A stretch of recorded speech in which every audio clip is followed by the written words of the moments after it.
Friends, पिछले video में हमने डिस्कस किया था यहाँ से लो से जो बाउंस है वहाँ पे 1 और 2 के बाद ये जो बाउंस है उसका रिट्रेसमेंट निकाला था 23 टू 38%। इस रेंज में अगर आता है तो सपोर्ट ले सकता है 22,258 के नीचे अगर ट्रेड करता है तो ही निफ्टी को हम नेगेटिव मान रहे थे। और अगर यहीं से बाउंस करता है तो ये वेव 5 की प्रोजेक्शन रेंज हमने निकाली थी। अब आज निफ्टी में हमें एक गैप अप ओपनिंग देखने को मिला। ओपनिंग के साथ ही मैंने टेलीग्राम चैनल पे एक छोटा सा वीडियो पोस्ट किया था, हालांकि वो ओपनिंग से पहले ही था। 9:12 पे जैसे ओपनिंग कंफर्म हो गया था मैंने वीडियो पोस्ट किया था और वहाँ पे समझाया था कि ये 1 2 और अगर ये 3 है गैप अप तो इसका रिट्रेसमेंट हमने निकाला था 23 टू 38%। और यहाँ पे अगर करेक्टिव डिक्लाइन करता है तो ये 1 2 3 4 और 5 इस तरीके से ऊपर यहाँ से फिर से जा सकता है और यहाँ से फिर हमें रिट्रेसमेंट निकालना था। अब ध्यान से देखिए, वो 38% को इसने ब्रेक कर दिया और यहाँ से एक इम्पल्सिव डिक्लाइन यहाँ तक आ गया, राइट।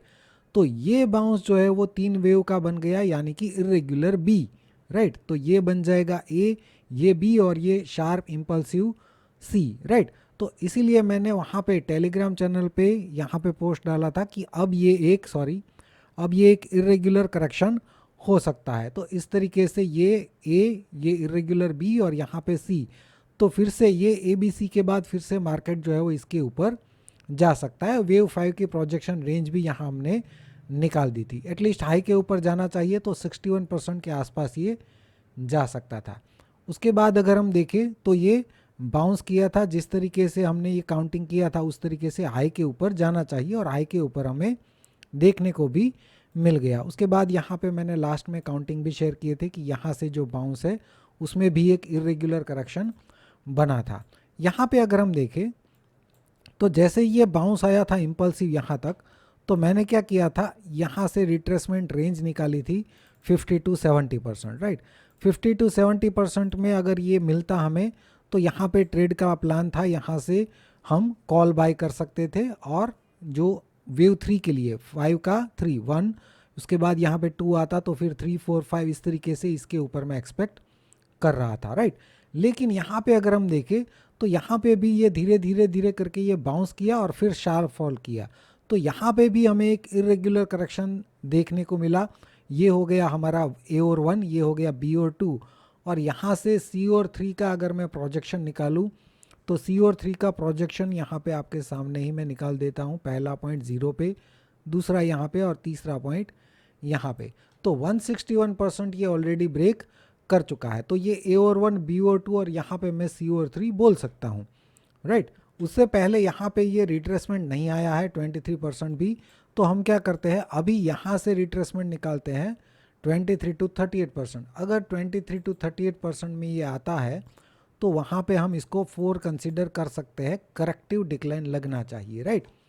इसका मतलब ये हुआ कि वेव 5 का जो बाउंस यहाँ से शुरू हुआ है उसमें ये 1, ये 2, ये 3 है, तो यहाँ पे 4 बन सकता है और उसके बाद 5 का बाउंस हमें देखने को मिल सकता है। अभी के हिसाब से सपोर्ट रेंज आ रही है 22,500 से लेके 22,465, राइट।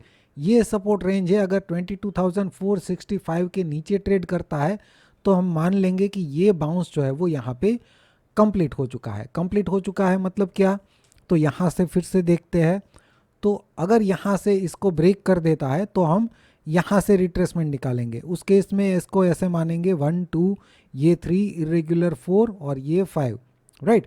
तो फिर इस पूरे वेव 3 का रिट्रेसमेंट 23 टू 38%, यहाँ पे ऑलरेडी चेक कर लेते, वही है, हाँ, राइट, यही रिट्रेसमेंट है। तो अगर इसको ब्रेक करता है तो फिर इस रेंज में देखेंगे 22,432 से लेके 22,356, इस रेंज में ये फिर डिक्लाइन आ सकता है। अगर 22,356 को ब्रेक कर देता है तो हम ये इम्पल्स को यहीं पे ऐसे पूरा मान लेंगे कि यहाँ पे 5 वेव जो है वो कंप्लीट हो चुके हैं। तब उस केस में इस पूरे बाउंस का 50-61% के आसपास एक डिक्लाइन देखने को मिल जाएगा, राइट। तो क्लियर है, अभी के हिसाब से ये 1 2 3, यहाँ पे 4 और 5 इस तरीके से देख रहे हैं। अगर यहाँ पे डिक्लाइन इसको ब्रेक कर देता है तो पहले इसमें सपोर्ट देखेंगे और इसको ब्रेक कर देता है तो इस इम्पल्स को पूरा मान लेंगे, राइट। तो मेरे ख्याल से जो भी मैं सोच रहा हूँ अभी इसका काउंटिंग, वो मैंने क्लियर कट आपको समझा दिया है किस तरीके से कल प्लान हो सकता है, राइट। अगर इस रेंज में करेक्टिव डिक्लाइन जैसा हमें लगता है 38% के आसपास कोई रिवर्सल का कैंडल बनता है, तो वहाँ पे एक छोटे स्टॉप लॉस के साथ वेव 5 का प्लान कर सकते हैं, राइट। वेव 5 कितना होगा वो यहाँ से प्रोजेक्शन निकालेंगे। एग्जाम्पल के लिए यहाँ पे मैं आपको समझा देता हूँ। मान लीजिए कि 38% पे ही लो लगाता है, तो वेव 5 का कितना बाउंस हो सकता है, पहला पॉइंट 0 पे, दूसरा पॉइंट यहाँ पे, और मान लीजिए यहाँ पे ही लो बनाया है, तो ये वेव 5 की रेंज ऊपर की तरफ आ गई है 38 टू 61%। इस रेंज में बाउंस मिल सकता है। अगर इसको ब्रेक करता है तो इस वेव 3 को यहीं पे कंप्लीट मान लेंगे, और इसमें अगर करेक्टिव डिक्लाइन आता है तो इसको 3 और 4 कंसिडर करेंगे, और यहाँ से फिर से 5 का प्रोजेक्शन निकालेंगे, जिसके लिए 0 यहाँ पे रखेंगे, दूसरा पॉइंट यहाँ पे और तीसरा पॉइंट यहाँ पे। तो आपको 5 के प्रोजेक्शन रेंज ऊपर की तरफ मिल जाएगी। मान लीजिए अगर इसको भी ब्रेक कर देता है तो ये 1 2 3 4 और इसको 5 मान के फिर पूरे बाउंस का 50 टू 70% की रेंज निकालेंगे। उस रेंज में ये करेक्टिव डिक्लाइन देना चाहिए, तो फिर उस रेंज में फिर बाय का प्लान बन जाएगा। बीच बीच में यहाँ पे इसको ब्रेक करने के बाद हो सकता है ये बाउंस के बाद एक यहाँ पे डिक्लाइन का ट्रेड भी मिल जाए। वो तो देखिए यहाँ पे किस तरीके से बिहेव करता है, उसके हिसाब से लाइव मार्केट में कुछ कर पाएंगे। अभी एडवांस में जो मैं समझा सकता था आपको कि क्या क्या पॉसिबिलिटी हो सकती है, वो यहाँ पे मैंने समझाने की कोशिश की है। इसके हिसाब से आप अपने हिसाब से प्लान कर सकते हैं। और अगर लाइव मार्केट में मेरे साथ जुड़ना चाहते हैं, मेरी अपडेट पाना चाहते हैं, तो टेलीग्राम चैनल का लिंक आपको डिस्क्रिप्शन में मिल जाएगा। बाकी रेगुलर अपडेट्स के लिए यूट्यूब चैनल को ज़रूर सब्सक्राइब कर लीजिए।